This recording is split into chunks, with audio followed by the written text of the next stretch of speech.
If all you had left was $50 to live on for the entire week in the United States, what would you do?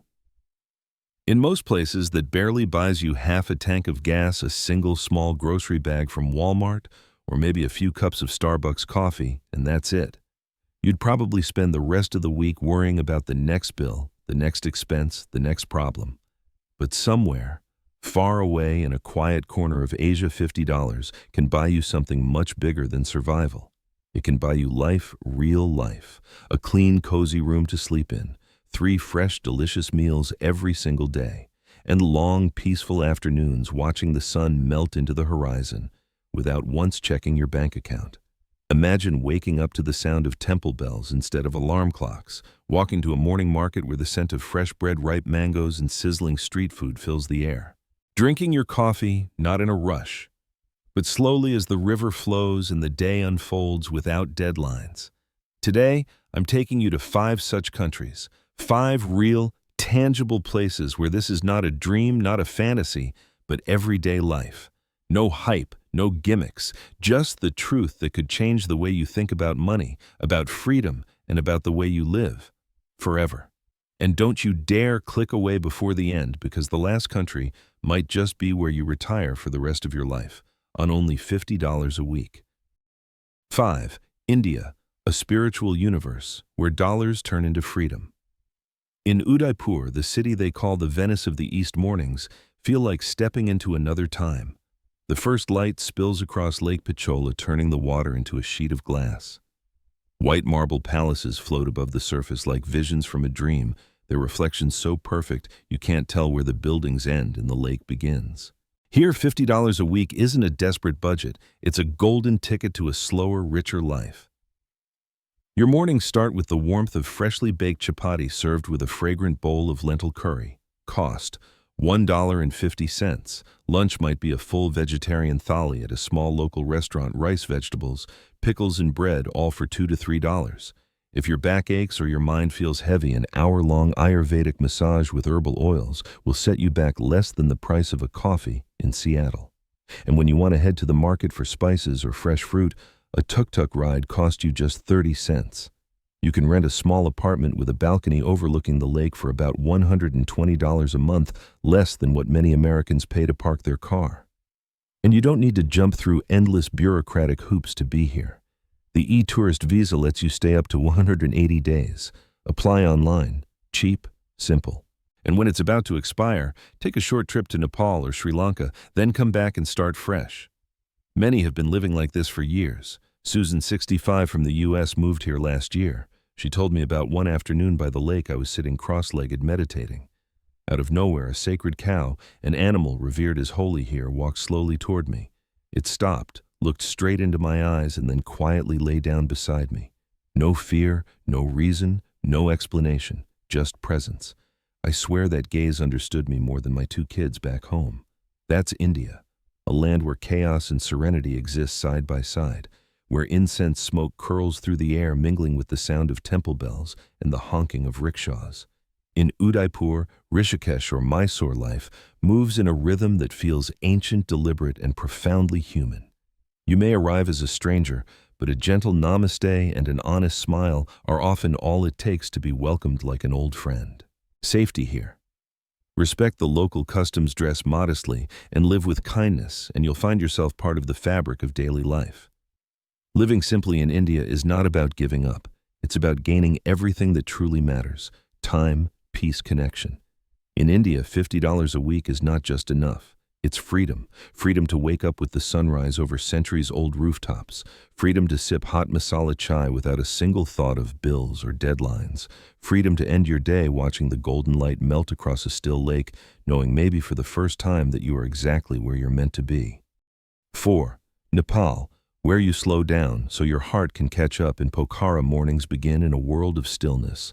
The sun rises slowly over the Annapurna range, turning the snow peaks into a canvas of pink and gold.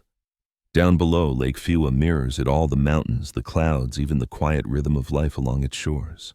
Here, you don't need a fortune to feel rich. $7 a day is enough to rent a small tile-roofed home with a front yard and a reading nook that looks out over the water. Lunch might be a steaming plate of momo soft dumplings filled with vegetables or meat for just $1. Dinner could be a full traditional dal bhat, rice, lentils, vegetables, and spicy pickles, all for less than $2. If you need a checkup, a visit to a private clinic in Pokhara or Kathmandu costs $15 to $30 with English-speaking doctors trained abroad. The tourist visa allows you to stay up to 150 days a year, and extending it is straightforward. No endless paperwork, no headaches. In Nepal, growing old is not something to hide. It's an honor. Locals call you Di or Dai, elder sister, elder brother, a title of respect woven into daily life. Thomas, a 70-year-old from England, has lived here for 5 years.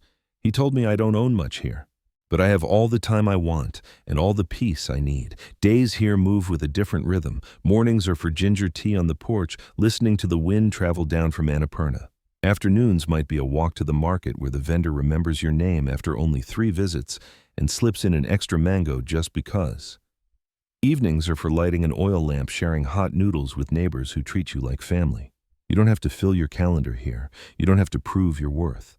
In Nepal, the measure of life is not in possessions, but in moments, the quiet ones that stay with you long after they've passed. And somewhere between the mountains and the lake, between the chai in your hand and the laughter of a neighbor, you realize your heart has finally caught up with your life. 3. Vietnam, a slow-living haven for the weary soul. In Hoi An, time moves differently. As the first light of morning spills over the Thu Ban River, the water glistens like melted gold. The streets are lined with ancient shophouses painted in warm yellow, their wooden shutters opening to let in the breeze. Red lanterns sway gently overhead, whispering in the wind, and somewhere in the distance, temple bells echo softly over terracotta rooftops. Here, life greets you slowly, kindly. Your morning begins with a steaming cup of iced milk coffee. Vietnamese iced coffee laced with sweet condensed milk. It's bold, rich, and made to be sipped, not gulped, 75 cents. Breakfast, a hot bowl of beef pho. The broth simmered for hours, fragrant with cinnamon and star anise, $1.50. At midday, you might stop for a plate of crispy roasted chicken with rice, $2. And as the afternoon heat softens, you wander through the market for mangoes, dragon fruit, or rambutans, all for less than $1 a kilo. Morning market in Hoi An, women in conical hats arranging baskets of herbs, steam rising from street food stalls. If you decide to stay, your home could be a cozy tile-roofed house on the edge of the old town, or a riverside cottage in Ben Tre where mornings begin with the call of roosters and evenings end with the sound of water lapping against the banks. Rent between $80 and $130 a month. The visa process is simple, a 90-day e-visa, multiple entries, just $25. When it's time to renew, a short trip to Thailand, Cambodia, or Laos is all it takes before returning to your quiet life here. Robert, 68, from the U.S., has made Ninh Binh his home. He says, "In the mornings I ride my bicycle through the rice fields, watching the mist lift from the mountains. In the afternoons, I sit on a low wooden stool drinking tea with my neighbors. It feels like America in 1972, slower, safer, more human." Vietnam is among the safest countries in Southeast Asia. Guns are nearly non-existent, and violent crime is rare. In the countryside, strangers wave as you pass, and a friendly xin chào can lead to an invitation for lunch, complete with home-cooked dishes and laughter you don't even need to translate. Here, life is measured not in possessions, but in moments. The light on the river at dusk. The rhythmic clink of chopsticks at dinner. The scent of lemongrass drifting from a neighbor's kitchen. The sound of crickets filling the warm night air. Vietnam doesn't just give you a place to live, it gives you a place to belong. And somewhere between the gentle pace of the countryside and the warmth of its people, you feel your shoulders loosen, your breath slow, and your heart finally at home. 2. Indonesia. Tropical breath and eternal smiles. In Indonesia, time is carried by the tide. On the island of Bali, mornings begin with the gentle rustle of palm leaves and the fragrance of frangipani drifting through the warm, salt-kissed air. Somewhere in the distance, you can hear the faint hum of a scooter climbing the narrow hillside roads, a rooster crowing in the valley, and the rhythmic pulse of waves rolling in. In Yogyakarta, the city wakes under the first soft light with the smell of freshly brewed coffee mingling with the distant call to prayer. The streets slowly fill with food carts, selling fried bananas, coconut pancakes, and steaming bowls of soto ayam. Life here flows at a pace that feels human. Breakfast might be a plate of nasi goreng, fragrant fried rice infused with garlic chili and sweet soy, crowned with a perfectly runny fried egg for just $1.50. Your transport, a scooter rented for an entire month at $50, granting you the freedom to explore from emerald rice terraces in Ubud to hidden waterfalls tucked behind jungle paths. And your home, perhaps a wooden bungalow shaded by coconut palms with a hammock on the porch and the ocean only footsteps away, from $150 a month. The visa system is simple: 30 days to start, easily extendable, or upgrade to a 6-month social visa if you want to truly sink into island life. This is a place where you're not just passing through, you're weaving yourself into the rhythm of the land. The expat community is lively but warm. You can join a sunrise yoga class by the beach, learn traditional Balinese cooking in a family courtyard, or spend an evening with new friends eating grilled fish under lantern light by the sea. Sarah, 60, from Australia says, "Every morning I swim in the ocean watching the sun climb over the water. At noon I eat snapper fresh from the grill, still smoky from the fire. In the afternoons I nap in my hammock while the sea breeze slips through the palm leaves. It all costs just a few dollars, but it feels like the richest life I've ever lived." In Indonesia, the days are shaped by the sun and the tides. You eat when you're hungry, rest when you're tired, and gather by the shore in the evenings to watch the horizon glow orange before fading into deep indigo. Children run barefoot along the sand, their kites dancing in the warm wind. Musicians strum guitars on the seawall, their voices blending with the sound of the waves. And somewhere, as you breathe in the scent of salt and wood smoke, you understand you didn't just find a place to live. You found a place where life itself feels full, warm, and endless. 1. Sri Lanka, the jewel of the Indian Ocean. In Sri Lanka, each day feels like a soft unfolding, a slow brushstroke of color, sound, and scent. In Marissa, mornings begin with the hush of turquoise waves sliding up the sand, the rhythmic creak of wooden fishing boats returning from the night sea, and the mingling aromas of salt air and fresh bread drifting from tiny beachside bakeries. Seagulls circle overhead, their cries carried by the breeze as barefoot fishermen unload nets heavy with silver fish that glisten in the early light. In Ella, the air is crisp and cool at dawn. Mist clings to the emerald hills curling between the rows of tea bushes like a living breath. Somewhere far below, the whistle of a train drifts upward, the famous blue carriage, making its slow, winding journey through the mountains framed by waterfalls and steep green valleys. Here, the pleasures are as simple as they are perfect. A plate of grilled fish fresh from the ocean and served with coconut sambal and warm rice, $2. A golden cup of Ceylon tea, its steam curling into the morning air, 50 cents. And the breathtaking train ride from Kandy to Ella, where every curve reveals a new postcard view, $2.50.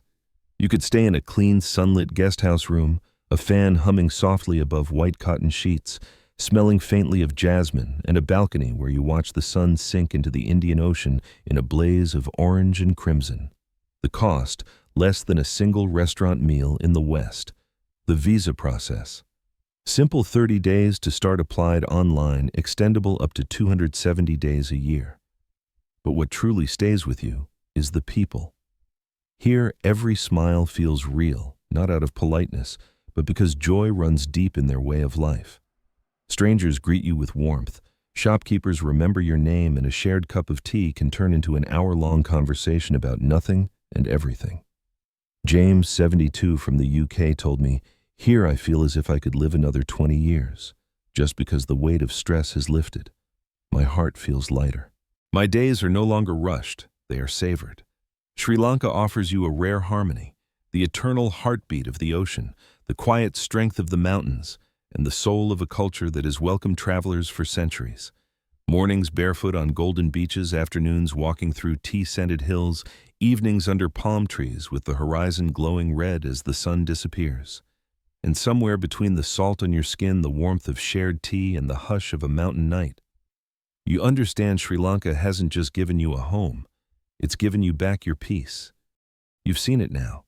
In the US, $50 barely stretches far enough to cover a week of worry bills, fuel, groceries, all gone in a blink.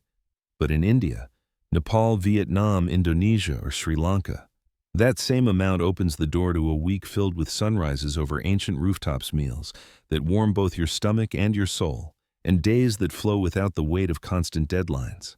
This isn't about escaping life, it's about returning to it. A life where mornings greet you gently, where neighbors know your name, where every evening carries the promise of a sky painted in colors you can't buy. If something inside you longs for this, for space to breathe, for time to feel, for a version of yourself that's been buried under years of hurry, maybe it's time to listen. Tell me in the comments, "I choose freedom," and share the place you'd begin this new chapter. Let it be the first step in rewriting your story. And if this vision has stirred something in you, make sure you like, subscribe, and turn on the bell, because the next journey will take you to a corner of the world where you can live like royalty. For less than the cost of a single lunch back home, pack light, carry hope, your new life is waiting.